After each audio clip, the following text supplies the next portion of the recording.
السلام علیکم یاری علیہ السلام مدد بسم اللہ الرحمن الرحیم۔ اللہ یاری بھائی،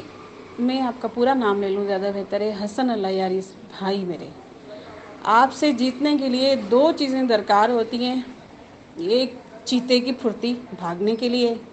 اور دوسرا شیر کا دل جیتنے کے لیے، جو دونوں کسی کے پاس موجود ہے نہیں، ٹھیک ہے۔ اور میں بات کروں تو مجھے آپ کے آپریٹر کا تو پتہ نہیں ہے، لیکن آپ کی طرف سے میں نے جتنے لوگوں کو کال کر کے کہا ہے کہ ہمت ہے تو آ کے بات کرو، آپ یقین کریے مجھے لوگوں نے بلاک کر دیا ہے۔ میں 6 سال سے گروپوں کے اندر موجود ہوں، اسلامک گروپ ہیں جو قادیانیوں کے خلاف کام کرتے ہیں، ختم نبوت میں ہوں، لیکن کسی کی جرت نہیں ہوتی، الٹا مجھے بلاک کر دیا جاتا ہے۔ میں کافی جگہ پہ اچھا خاصا ڈونیٹ بھی کر چکی ہوں کہ آپ کتابیں چھپوائیے، آپ قادیانیوں کے لیے بات کریں، آپ قادیانیوں کو ایکسپوز کریں۔ تو جب تک تو میں بڑی عزت افزائی ملتی تھی، بات چیت ہوتی تھی، جی باجی جی باجی جی باجی اچھا باجی اوکے باجی ہوتا تھا، لیکن جب میں نے آپ کا نام لیا تو سب سے پہلا سوال مجھ سے ہوتا ہے کہ اوئے ہوئے او بھائی یہ یہاں کیا کر رہی ہو، یہ تو سنی تو چھوڑو، یہ تو اپنے شیعہ کا بھی نہیں ہے، اور بھائی شیعہ کا نہیں ہے تو اس کا رد کرو، آؤ بات کرو، چلو اپنے لیے اپنے دفاع کے لیے آ جاؤ میدان میں۔ لیکن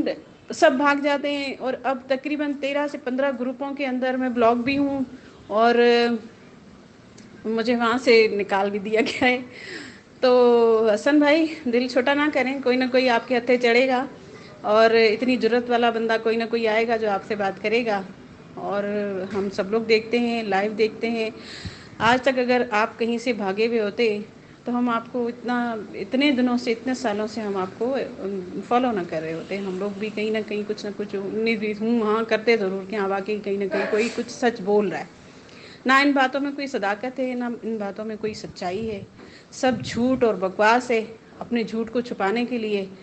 تو بس میری تو دعائیں ہیں آپ کے ساتھ کہ اللہ پاک میرے بیٹے کو بھی آپ کے جیسا کرے، اللہ پاک میری نسلیں، میرا ایک ہی بیٹا ہے، میری نسلیں آپ کے جیسی کرے، اور وہ آپ کے جیسا ایمان پائیں اور آپ کے جیسا دل گردہ پائے۔ کیونکہ حسن بھائی میں نے اپنے والد صاحب کے بعد اتنا دلیر بندہ، اپنی پوری زندگی میں اتنا دلیر بندہ میں نے اپنے والد صاحب کے بعد صرف آپ کو دیکھا ہے، صرف اور صرف آپ کو میں نے دیکھا ہے۔ میرے بابا صاحب نے جو نا اپنی زمینیں بانٹ دیں لوگوں کے بیچ میں، ہم لوگوں نے بولا کہ بابا یہ ہمارے کام آئیں گی، ہم لوگ بڑے ہوں گے، تو انہوں نے کہا بیٹا آپ میرے لیے نفل بھی پڑھو گے، مجھے ابھی لکھ کے دے سکتے ہو کہ آپ لوگ مجھے نفل پڑھو گے؟ میں اپنی زندگی میں یہ سب کچھ دے دلا کے اپنے اللہ کے حضور پیش ہونا چاہتا ہوں۔ تو آپ یقین کریے والد صاحب کی طرف سے مجھے کوئی دل میں کوئی ملال نہیں ہے کہ ہمارے پاس کوئی ملکیت نہیں ہے،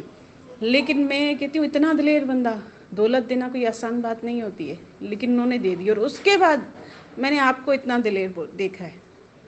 خدا کی قسم میں نے آپ کے جیسا دلیر آدمی نہیں دیکھا۔ اللہ آپ کو اپنی حفظ و امان میں رکھے، مولا امام حسین آپ کو سلامت رکھے۔